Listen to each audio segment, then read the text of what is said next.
그 밤 저는 슬리퍼만 신고 야반 도주를 했습니다. 70을 바라보는 손이 문고리를 부여잡고 떨릴 때 제 등을 밀어낸 건 사랑이 아니라 두려움이었습니다. 모든 시작은 동창회 재회였고 모든 끝은 문자 한 통이었습니다. 그 사이엔 제가 믿어버린 황혼연애와 증여 후 돌변이라는 너무도 진부하지만 너무도 실제적인 함정이 있었습니다. 저는 평생 남편의 그림자 뒤에서 성실하게 살았습니다. 남편은 10년 전 먼저 갔고 자식들은 각자의 도시로 떠났습니다. 저는 시계를 정면으로 보지 않는 법을 배웠습니다. 시간을 들여다보면 그 속의 빈자리가 너무 뚜렷해서 차라리 창밖을 바라보고 물을 데워 차를 마셨습니다. 매일 저녁 식탁 끝에 접시가 하나 비어 있고 이젠 누구도 젓가락으로 국을 먼저 떠가지 않는 집이 되었지요. 그렇게 스스로를 달래며 살아가던 어느 겨울 동창회 재회 소식이 왔습니다. 서랍 깊숙이 넣어두었던 취업 직후의 흑백 사진과 철 지난 스카프를 꺼내며 저는 오랜만에 제 어깨가 다시 펴지는 걸 느꼈습니다. 그 자리에서 영수를 만났습니다. 학창시절에 조용히 노트를 빌려주던 사람이었습니다. 둥근 어깨와 주름 깊은 미소가 제 기억의 시간을 흔들었습니다. 저와 비슷하게 홀몸이 되었고 오랫동안 아픈 어머니를 모시느라 인생 계획이 모두 어그러졌다고들 했습니다. 구체적으로 묻지 않아도 알 수 있는 정돈된 손동작과 오래된 사람만 아는 조용한 배려가 있었습니다. 저는 오랜만에 누군가와 버스를 같이 타고 은행나무가 노랗게 떨어진 길을 천천히 걸었습니다. 그는 발걸음을 제 속도에 맞췄고 저는 그 작은 호흡 맞춤이 사랑의 다른 이름이라고 믿었습니다. 살아보니 사랑은 거창한 선언보다 반복되는 소소한 확신이 되어야 한다는 것을 나는 이제서야 알았습니다. 손을 먼저 내밀어주는 순간, 잠깐이라도 제 이야기를 먼저 묻는 순간, 밥상을 물릴 때 잔을 하나 더 얹어놓는 순간, 그런 순간들이 이어지면서 저의 마음이 풀렸습니다. 저는 그 감정의 이름을 황혼연애라고 속으로 불렀습니다. 나이에 맞지 않다는 시선이 있을 수 있겠지만 그때의 저는 제 나이가 아니라 제 천에 집중하고 싶었습니다. 영수와 저는 종종 근처 공원을 산책했고 저는 그에게 오래된 라디오를 선물했습니다. 그는 제가 키우는 화초에 물을 주고 고장난 전등을 갈아주었습니다. 그런 손길들이 쌓이면서 저는 미래를 나누어야겠다는 잘못된 용기가 생겼습니다. 저의 작은 단독 주택이 하나 있었는데 남편 살아생전 크게 무리하지 않고 마련한 노후의 방패였습니다. 저는 그 집을 함께 쓰겠다는 생각에 서류를 들여다보기 시작했습니다. 지인들 중엔 고개를 젓는 사람도 있었지만 제 마음은 어느새 확정된 약속처럼 앞질러가 있었습니다. 이름 몇 자 옮겨 적는 것으로 두 사람의 삶이 견고해진다고 믿고 말았습니다. 모든 걸 줬습니다. 등기가 바뀌었습니다. 그리고 그는 달라졌습니다. 너무 빨리, 너무 차갑게. 저는 그 변화를 100번도 넘게 부정했습니다. 증여 후 돌변이라는 말이 제 이야기가 되었다고 느낀 건 등기 이전 사흘 뒤였습니다. 그는 더 이상 공원 길을 걸으려 하지 않았습니다. 집안 수리를 해야 한다며 낯선 사람들이 드나들었고 제 오래된 책들은 상자에 담겨 베란다로 밀려났습니다. 주방의 그릇 위치가 바뀌고 현관의 신발장에는 그의 구두가 앞자리를 차지했습니다. 그는 제가 생각보다 고집이 세다던가 나이 든 사람의 성정이 바뀌기 어렵다던가 그런 말에 가까운 표정으로 서늘하게 웃었습니다. 저는 말하지 못한 항의로 밤을 지새웠습니다. 기침이 잦아지고 머리카락이 더 많이 빠지는 것도 그때였습니다. 어느 날 정수기 수리 기사라며 젊은 남자가 왔습니다. 영수의 조카라고 했습니다. 서류철을 들고 오가며 집에 필요한 공사 목록을 적어갔고 며칠 후에는 대출이자 이야기를 묻지도 않게 들었습니다. 저는 제 안방에 숨겨둔 서랍이 어쩐지 예전과 다르게 삐걱거리는 걸 느꼈습니다. 생활비 통장에서는 보지 못한 출금 내역이 있었습니다. 그가 제 카드를 건드렸다는 명백한 증거는 없었습니다. 다만 누구도 제 방식으로 이 집을 대하지 않는 분위기, 제가 주인이 아닌 손님처럼 구석으로 밀려나는 공기의 밀도가 제 피를 서서히 차게 만들었습니다. 저는 여러 번 떠나야겠다고 결심했다가 스스로를 질책하며 마음을 묶었습니다. 그동안의 정을 어디로 놓고 가느냐고. 사람은 누구나 처음에는 서툴 수 있다고.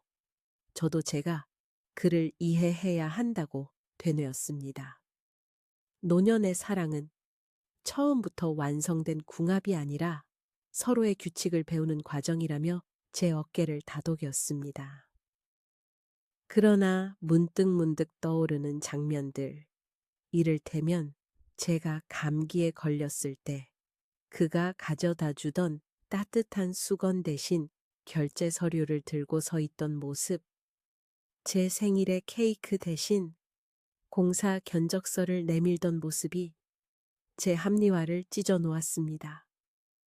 그렇게 버티던 어느 오후 제 휴대전화에 문자 한 통이 도착했습니다. 짧고 건조한 문장이었고 이미지 파일 하나가 함께였는데 이미지에는 등기부등본 사본과 낯선 여성의 사진이 있었습니다. 보내는 번호는 저장되지 않은 번호였고 발신자의 이름을 유추할 정보는 없었습니다. 전송 시간은 한밤을 가리키고 있었고 그 시간대에 보낸 사람의 급함이 고스란히 느껴졌습니다. 저는 손끝이 저려와서 꽉 쥐고 있던 머그잔을 테이블 위에 조용히 내려놓았습니다. 문자의 내용은 제 심장의 박동을 꼬리표처럼 따라다니며 그날 이후 저를 눈뜨게 했습니다. 저는 동사무소를 찾아갔고 인터넷으로 또 다른 서류를 떼어봤습니다. 등록된 담보 내역과 추가 설정 문구들을 보며 제가 믿고 싶은 것과 실제로 일어난 것이 얼마나 멀리 서 있는지 확인했습니다. 주택은 이미 그의 이름으로 공증되어 있었고 단 몇 줄의 서류로 새로운 근저당이 묶여 있었습니다. 그 과정 어디에도 저의 동의가 필요하지 않았습니다. 제 손바닥에 오래된 못자국 같은 굳은 살이 왜 이토록 얇아진 기분인지 마음이 맨살로 햇볕 아래 던져진 듯이 따가웠습니다. 그날 밤 저는 책상 서랍 속 봉투를 하나씩 꺼냈습니다. 아이들 초등학교 때 만든 카네이션 카드, 남편이 남겨둔 작은 수첩, 의료 보험증, 통장 사본, 집 열쇠 여분, 그리고 아직은 익숙하지 않은 제 새 이름의 도장. 문양이 흐릿한 손수건에 하나씩 싸서 가방에 넣었습니다. 현관문 앞에서 숨을 고르고 발꿈치를 최대한 들어 올려 소리 나지 않게 문을 열었습니다. 골목에는 노란 가로등이 수면 위 흔들리는 등불처럼 떨리고 있었습니다. 저는 그 빛을 가로질러 정류장까지 걸었습니다. 야반 도주라고 제 스스로를 비웃을 겨를도 없었습니다. 그저 도망이었습니다. 제 노년의 남은 전을, 아직 식지 않은 제 이름을 빼앗기지 않기 위한 급한 퇴각이었습니다.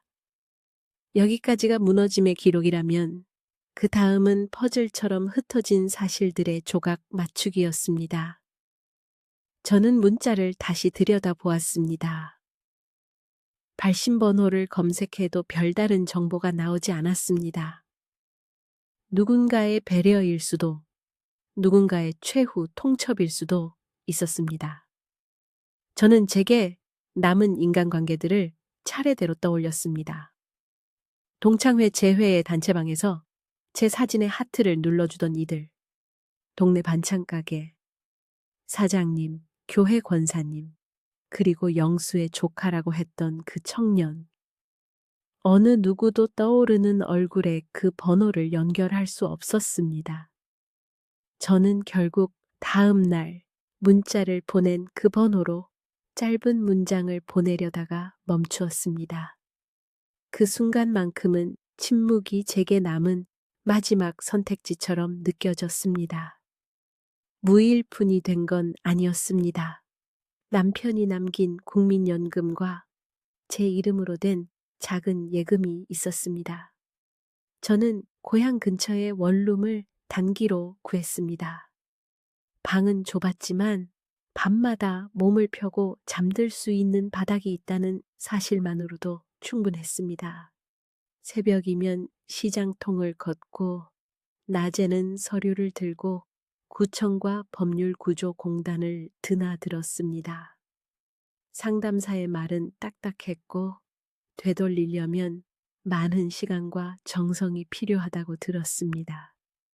고행 같은 하루들이 이어졌습니다. 그러나 이상하게도 저는 허리가 덜 아팠습니다.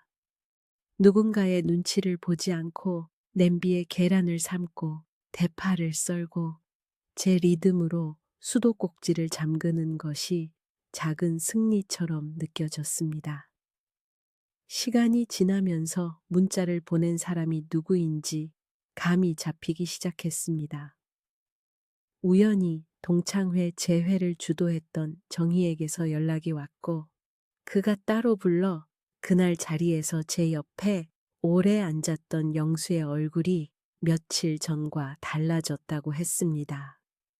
누군가에게 쫓기는 사람의 눈빛이었다고 했습니다. 저는 그 말이 제 가슴에 작은 파문을 만들었다가 이내 잦아드는 걸 느꼈습니다. 그럼에도 불구하고 저는 다시는 남의 표정에 제 하루를 내주고 싶지 않았습니다. 그 무렵 또 하나의 문자가 왔습니다.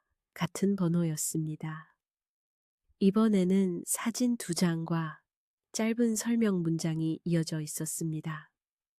그중 하나의 사진은 오래된 결혼식 사진이었고 다른 하나는 최근 병원 진료 기록부의 일부였습니다. 그리고 거기에는 제가 결코 상상하고 싶지 않았던 이름과 관계가 적혀 있었습니다. 그때 저는 처음으로 사실을 정면으로 마주했습니다. 영수는 법적으로 혼인 관계를 정리하지 않은 사람이었습니다. 그의 아내는 요양병원에 있었고 오랜 지병으로 오르내리는 치료비가 감당하기 어려웠던 모양이었습니다. 문자를 보낸 사람은 그의 아내였습니다. 전혀 모르는 누군가의 도움을 받은 듯 사진과 서류를 정갈히 찍어 보냈고 마지막에는 자신의 마음이 복잡하다는 취지로 다만 저에게 제 길을 찾으라고 뒤늦게라도 멈추라고 그런 뜻이 묻어나는 문장이 있었습니다. 그제야 등기부등본의 근저당과 조카의 출입과 갑작스러운 수리와 경비 삭감의 시간표가 모두 이어졌습니다. 그의 돌변은 차가운 배신이자 동시에 절박한 방어였다는 사실을 저는 뒤늦게 깨달았습니다.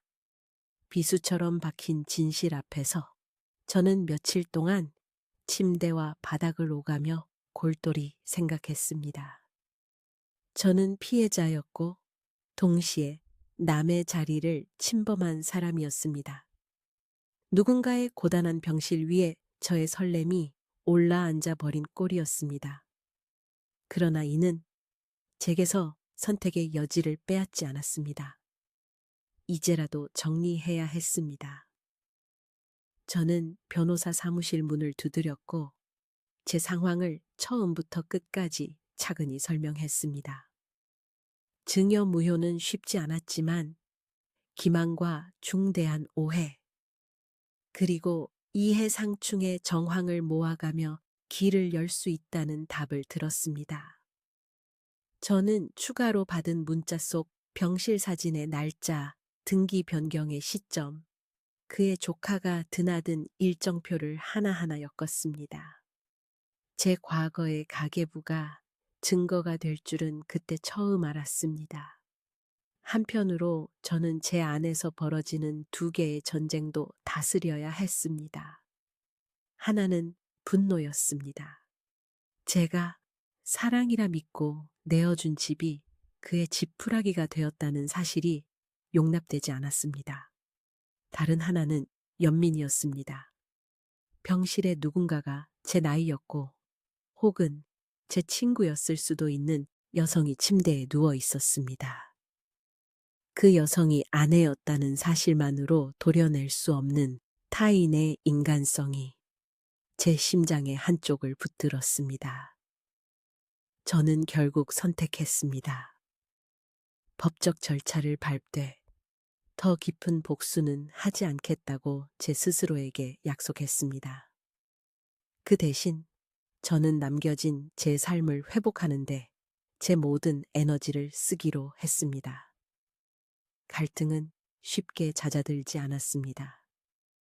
그가 보낸 우편이 원룸 우편함에 꽂히기도 했습니다. 내용 증명의 문장들은 서로의 상처를 더 후벼 파는 단어들로 가득했습니다. 동창회 재회의 단톡방에서는 소문들이 나돌았고 누군가는 제 편을 들었고 누군가는 고개를 갸웃거렸습니다. 어떤 이는 황혼연애의 위험을 경고했고 어떤 이는 사랑의 모양을 누가 가늠하느냐며 저를 위로했습니다. 저는 매일 아침 우편함 앞에서 심호흡을 했습니다. 어떤 날은 등기가 오지 않았고 그런 날이면 저는 조금 편안했습니다. 또 어떤 날은 사각 봉투가 와 있었고 그런 날이면 저는 찬물을 더 진하게 우렸습니다. 시간은 또다시 흘렀습니다. 저는 반찬 가게에서 파김치를 조금 더 사 먹는 법을 익혔고 경기 침체 뉴스에도 제 심장이 너무 빨리 뛰지 않는 법을 배웠습니다. 잠들기 전 작은 램프를 켜두고 그 빛 아래 손톱을 다듬으며 제 존재를 쓰다듬었습니다. 일요일 아침이면 공원 벤치에 앉아 신문을 읽는 할아버지들과 눈인사를 나누었습니다. 가끔은 제 과거를 머릿속에서 돌려보며 어느 장면에서 멈출지 고민했습니다. 그래도 저는 어느 순간부터 영수의 미소를 첫 화면에 두지 않게 되었습니다. 대신 도장과 등본을 들고 구청 앞에서 떨리던 제 손, 새벽길 정류장으로 뛰던 제 발, 작은 방에서 끓여낸 미역국의 냄새를 먼저 꺼내 두었습니다. 법원에서 온 우편이 제 손에 쥐어진 날, 저는 이 싸움의 절반을 넘어섰다고 느꼈습니다. 일부 무효가 인정되었고 주택의 처분에 관한 권한이 임시적으로 제한되었습니다. 저는 한숨을 쉬고 하늘을 올려다보았습니다. 그날 저녁 같은 번호에서 마지막 문자가 왔습니다. 고맙다는 인사와 조용히 살라고, 건강을 잘 돌보라고, 그리고 제 과오를 용서해 달라는 내용이었습니다. 저는 아무 말도 하지 않고 기도하듯 휴대전화를 가만히 쥐었습니다. 누구도 선한 사람만은 아니고 누구도 온전히 악한 사람만은 아니라는 사실이 다시 제 등 뒤를 지나갔습니다. 저는 지금 작은 집에서 매대를 놓고 중고책을 나눠주는 자원봉사를 합니다. 하루에 몇몇 어르신들이 다녀갑니다. 우리가 함께 웃고 날씨 이야기를 하고 각자의 무릎 통증과 잠버릇을 주고받습니다. 그 순간마다 저는 깨닫습니다. 나이를 먹는다는 것은 빼앗길 수 있는 것을 줄이는 연습이 아니라 지켜야 할 것을 분명히 하는 연습이라는 것을요. 서류 위의 이름, 핸드폰 속의 비밀번호, 통장 속의 연속된 숫자들, 그 모든 것보다 먼저 제 마음의 문고리를 제가 쥐고 있어야 했습니다. 어떤 이들은 말합니다. 사랑은 나이와 무관하다고. 저는 고개를 끄덕입니다. 그러나 저는 덧붙입니다. 나이는 책임의 다른 이름이라고. 황혼연애는 더 단단한 자기 보호 위에 올라설 때 비로소 오래갑니다. 누군가의 손길에 마음이 떨릴 때 저는 이제 제 통장의 이름과 등기의 줄들을 함께 떠올립니다. 누군가에게 속삭임 대신 서류를 먼저 보여달라는 제 태도가 너무 차갑게 들릴지 모르겠습니다. 그러나 저는 압니다. 따뜻함을 지키는 데에는 차가운 확인이 필요하다는 것을요. 그 밤 이후로 저는 물끄러미 창밖을 보다가도 이따금 제 뺨을 살짝 꼬집습니다. 살아있다고? 아직 제 일부를 누구에게도 내어주지 않았다고 저 자신에게 확인합니다. 그리고 마음속으로 자주 되묻습니다. 저는 왜 그때 한밤중에 문을 열었을까? 대답은 늘 같습니다. 제가 저를 지키기 위해서였다고. 누군가의 애틋함과 애증이 얽힌 사다리에서 스스로 내려오는 일을 그날 저는 했습니다. 저는 이제서야 당연한 질문 하나를 제대로 하려 합니다. 여러분이라면 사랑이라는 이름 앞에서 어떤 서류부터 확인하시겠습니까?